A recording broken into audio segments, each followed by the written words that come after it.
Hola, mira, hoy voy a recitar un libro que es de Jean Manuel. Se llama El clan del oso cavernario. Y bueno, este libro,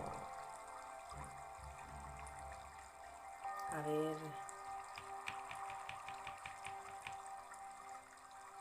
me ha llamado la atención y por eso quiero recitar un poco. Dice, comienza así. La niña desnuda salió corriendo del cobertizo de cuero hacia la playa rocosa en el recodo del riachuelo. No se le ocurrió volver la vista atrás. Nada en su experiencia le daba razón alguna para poner en duda que el refugio y los que estaban dentro seguirían allí cuando regresaran. Se tiró al río chapoteando y al alejarse de la orilla, que se hundía rápidamente, sintió como la arena y los guijarros se escapaban bajo sus pies. Se zambulló en el agua fría y salió nuevamente, escupiendo, antes de dar unas brazas firmes para alcanzar la escarpada orilla opuesta. Había aprendido a nadar antes que a andar, y a los 5 años de edad se encontraba a gusto en el agua. En muchas ocasiones la única manera en que se podía cruzar un río era nadando. La pequeña jugó un buen rato nadando de un lado para otro y después dejó que la corriente la arrastrara río abajo. Cuando éste se ensanchó y empezó a hacer borbotones sobre las piedras, se puso en pie y regresó a la orilla, donde se dedicó a escoger piedrecillas. Acababa de colocar una en la cima de un morillo formado por algunas especialmente bonitas. Cuando la tierra empezó a temblar, la niña vio, sorprendida, que la piedrecita rodaba como por voluntad propia y observó con espanto cómo las que formaban la pequeña pirámide temblaban y volvían al suelo. Solo entonces se dio cuenta de que también ella era sacudida, pero todavía experimentaba más sorpresa que aprensión. Lanzó una mirada en derredor, tratando de comprender por qué su universo se había alterado de manera incomprensible. Se suponía que la Tierra no debía moverse. El riachuelo, que momentos antes corría suavemente, se había vuelto turbulento, con las olas agitadas que salpicaban las orillas, mientras su lecho se alzaba contra la corriente, sacando lodo del fondo. Los matorrales que crecían cerca de las orillas río arriba se estremecían, animados por un movimiento invisible de sus raíces, y río abajo las rocas oscilaban, presas de una agitación insólita. Más allá, las majestuosas corníferas del bosque por el que pasaba el río se inclinaban de manera grotesca. Un pino gigantesco próximo a la orilla, con sus raíces al aire y debilitado por la corriente del arroyo, se inclinó hacia la orilla opuesta. Con un crujido, se desplomó por encima de las turbias aguas y se quedó temblando sobre la tierra inestable. La pequeña dio un brinco al oír la caída del árbol. El estómago se le revolvió y se le hizo un nudo cuando el temor cruzó por su mente. Trató de ponerse en pie, pero cayó de espaldas al perder el equilibrio por efecto del horrible balanceo. Lo intentó nuevamente, consiguió enderezarse y se quedó en pie, insegura, sin atreverse a dar un paso. Al echar a andar hacia el cobertizo de cuero, un poco apartado del río, sintió un rumor sordo que se convirtió en un estrepitoso rugido aterrador. Un olor repugnante a humedad surgió de una grieta que se abría en el suelo, como si fuera el aliento fétido que exhala por la mañana la tierra al bostezar. La niña miró, sin comprender la tierra, las piedras y los arbolillos que caían en la brecha, que seguía abriéndose mientras la corteza fría del planeta en fusión se resquebrajaba en sus convulsiones. El cobertizo, encaramado en la orilla más lejana del abismo, se inclinó al retirarse la mitad de la tierra firme que tenía debajo. El esbelto poste se balanceó como indeciso antes de desplomarse y desaparecer en el profundo orificio, llevándose su cubierta de cuero y todo su contenido. La niña tembló, horrorizada, y con los ojos desorbitados, mientras las apestosas fauces abiertas se tragaban todo lo que había dado sentido y seguridad a los escasos años de su vida. ¡Madre! ¡Madre!, gritó, cuando empezó a darse cuenta de lo que estaba sucediendo. No sabía si el grito que resonaba en sus oídos era el suyo en medio del rugido atronador de las rocas que se resquebrajaban. Se acercó, gateando a la profunda grieta, pero la tierra se elevó y la derribó. Se aferró a la tierra, tratando de agarrarse a algo en aquel suelo oscilante y movedizo. Entonces la brecha se cerró, el rugido cesó y la tierra agitada se calmó. La que no se calmó fue la niña, tendida boca abajo sobre la tierra floja y húmeda, dominada por el paroxismo que acababa de sacudirla. Temblaba de miedo, tenía sobradas razones para estar asustada. La niña se encontraba sola en medio de un desierto de estepas herbosas y florestas dispersas. Al norte, los glaciares cubrían el continente empujando su frío por delante. Un número incalculable de animales herbívoros y los carnívoros que de ellos se sustentaban recorrían las vastas praderas, pero apenas había alguien. No tenía dónde ir ni nadie que pudiera ocuparse de ella. Estaba sola. El suelo volvió a entremecerse, asentándose, y la niña oyó una especie de sordo rugido en las profundidades, como si la tierra estuviera haciendo la digestión de una comida engullida, sin masticar. Dio un salto, presa del pánico, aterrada ante la idea de que pudiera abrirse de nuevo. Miró hacia el lugar en donde había estado. El cobertizo, lo único que allí quedaba era tierra descarnada y arbustos desarraigados. Deshecha en llanto, la niña corrió otra vez hacia el riachuelo y se dejó caer, hecha un ovillo, sollozante junto a la fangosa corriente. Pero las húmedas orillas del riachuelo no brindaban refugio alguno contra el convulso planeta. Otra sacudida, esta vez más intensa, agitó el suelo. La niña se quedó mirando con asombro la salpicadura del agua fría sobre su cuerpecito desnudo. Nuevamente se apoderó de ella el pánico, haciéndola incorporarse. Tenía que apartarse de ese aterrador lugar de tierra sacudida, devoradora, pero ¿a dónde podría dirigirse? No había lugar en donde pudiera brotar semillas sobre la playa rocosa, y tampoco había otro tipo de vegetación, pero las riberas río arriba estaban cubiertas de maleza que comenzaba a retoñar hojas nuevas. Un instinto profundo le decía que debería permanecer cerca del agua, pero las enmarañadas zarzas parecían impenetrables. A través de sus ojos empañados por el llanto que le enturbiaba la visión, miró hacia el otro lado, hacia la selva de altas corníferas.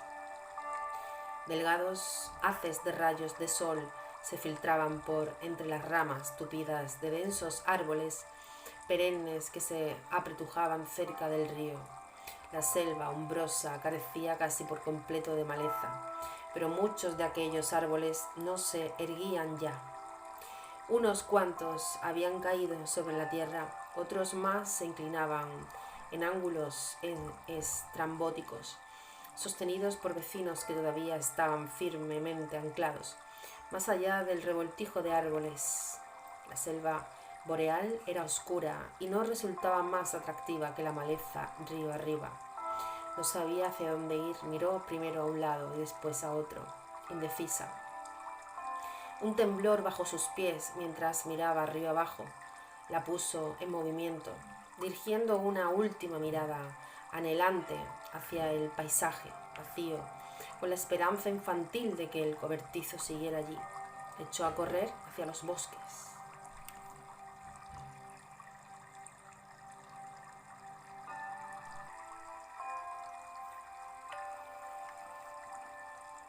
Estimulada por algún que otro gruñido sordo mientras la tierra se asentaba, la niña siguió el curso de la corriente. En su prisa por alejarse, se detenía solo para beber. Las corníferas que habían sucumbido a las sacudidas telúricas yacían postradas sobre el suelo. La niña evitaba los cráteres abiertos por el cepellón circular de raíces cortas que aún tenían tierra y grava pegados a sus partes ocultas, ahora al descubierto. Al atardecer comenzó a advertir menos evidencias de perturbación, menos árboles arrancados y menos rocas desplazadas. Y el agua estaba más clara. Se detuvo cuando ya no pudo ver por dónde andaba y se dejó caer, agotada, sobre la tierra del bosque. El ejercicio le había ayudado a conservar el calor mientras estuvo en movimiento, pero comenzó a tiritar bajo los efectos del aire frío de la noche. Se sumió en la espesa alfombra de agujas caídas de los árboles, se hizo un ovillo y se cubrió a puñados con ellas. Pero, por cansada que estuviera, no logró conciliar el sueño, la asustaba, criaturita. Mientras había estado ocupada en rodear obstáculos para seguir el curso del río, había conseguido apartar de su mente el temor que ahora la abrumaba. Estaba tendida, perfectamente inmóvil, con los ojos muy abiertos, observando cómo la oscuridad se espesaba y congelaba a su alrededor. Temía moverse, casi temía respirar. Nunca anteriormente se había encontrado sola de noche, siempre había tenido cerca una hoguera para mantener a raya la oscuridad desconocida. Finalmente no pudo dominarse más y con un sollozo convulsivo desahogó su angustia. Su cuerpecito se sacudía al ritmo de sus sollozos y su hipo. Eso terminó por sosegarla y adormecerla. Un animalillo nocturno la olfateó con curiosidad amable sin que ella se diera cuenta. Despertó, gritando. El planeta seguía inquieto y lejano. Rugidos que resonaban en las profundidades la devolvieron a su horror en una espantosa pesadilla. Se puso en pie, quiso echar a correr, pero sus ojos no podían ver más, estando abiertos que con los párpados cerrados. Al principio no pudo recordar dónde se encontraba. Su corazón palpitaba fuertemente porque no podía ver. ¿Dónde estaban los amorosos brazos que siempre habían estado allí para reconfortarla cuando despertaba de noche? Poco a poco el recuerdo consciente de su terrible situación se fue abriendo paso en su mente y tiritando de frío y de miedo volvió a hacerse un ovillo y a sumirse en el suelo cubierto de agujas. Los primeros pálidos rayos del alba la encontraron dormida. La luz del día llegó lentamente a la profundidad de la selva. Cuando despertó la niña, la mañana estaba ya muy avanzada, pero bajo aquella sombra espesa resultaba difícil advertirlo. Se había alejado del río la noche anterior cuando la luz empezó a menguar y un amago de pánico amenazó apoderarse de ella cuando miró en derredor y solo vio árboles. La sed le ayudó a reconocer el sonido del agua borboteante. Siguió el sonido y sintió un gran alivio al ver de nuevo el riachuelo. No estaba menos perdida junto al río que dentro de la selva, pero se sentía mejor al tener algo que seguir. Podría calmar su sed mientras estuviera cerca de él. El día anterior había sentido la satisfacción de tener agua fresca, pero no le servía de mucho para aplacar su hambre. Sabía que había raíces y vegetales que se podían comer, pero no sabía lo que era comestible. La primera hoja que probó era amarga y le lastimó la boca. La escupió y se enjuagó para quitar el mal sabor. Esa experiencia la hizo vacilar a la hora de probar otras. Bebió más agua, pues tenía la sensación pasajera de estar ahita, y volvió a seguir la orilla de río abajo. Los profundos bosques la aterrorizaban y se mantuvo cerca del río mientras brilló el sol. Al caer la noche abrió un hoyo en las agujas que cubrían el suelo y se acurrucó nuevamente entre ellas para dormir. Su segunda noche de soledad no fue mejor que la primera. Juntamente con el hambre, el helado le contraía el estómago. Nunca había sentido semejante terror ni tanta hambre. Nunca había estado tan sola. Su sensación de estar perdida era tan dolorosa que empezó a bloquear el recuerdo del terremoto y de su vida anterior a él. Y cómo pensar en el futuro la ponía igualmente al borde del pánico. Luchó por apartar también esos temores de su mente. No quería pensar en lo que pudiera suceder ni en quién podría encargarse de ella. Vivía solo para el momento presente, salvando el siguiente obstáculo, cruzando el siguiente afluente, trepando por encima del siguiente tronco caído. Seguir el río se convirtió en un fin en sí, no porque la fuera a llevar a parte alguna, sino porque era lo único que le proporcionaba alguna orientación, algún propósito, algún motivo de acción. Era mejor que no hacer nada. Al cabo de cierto tiempo, el vacío de su estómago se convirtió en un dolor sordo que le nublaba la mente. Lloraba de vez en cuando, mientras seguía avanzando penosamente, y sus lágrimas pintaban chorretes blancos en su rostro sucio. Su cuerpecito desnudo estaba cubierto de tierra, y los cabellos que habían sido anteriormente casi blancos y tan finos, suaves como la seda, estaban pegados a su cabeza en una maraña de agujas, de pino, ramitas y barro. El viaje se complicó cuando la selva de árboles siempre verdes cambió por una vegetación menos espesa, y cuando el suelo cubierto de agujas dejó paso a matorrales,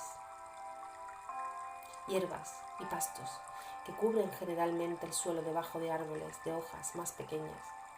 Cuando llovía, se acurrucaba bajo un tronco caído, o se cobijaba bajo una roca grande, o bajo las ramas de un árbol, o simplemente dejaba lavar por la lluvia mientras seguía avanzando pesadamente por el barro. De noche, amontonaba hojas secas caídas la temporada anterior y se enterraba en ellas para dormir. El abundante consumo de agua potable impidió que la deshidratación originara una hipotermia. Esa bajada de temperatura corporal que provoca la muerte por exposición. Por la niña se estaba debilitando, estaba ya más allá del hambre, solo sentía un dolor sordo y constante y una ocasional sensación de mareo. Trataba de no pensar en ello ni en cosa alguna que no fuera el río, seguir el río.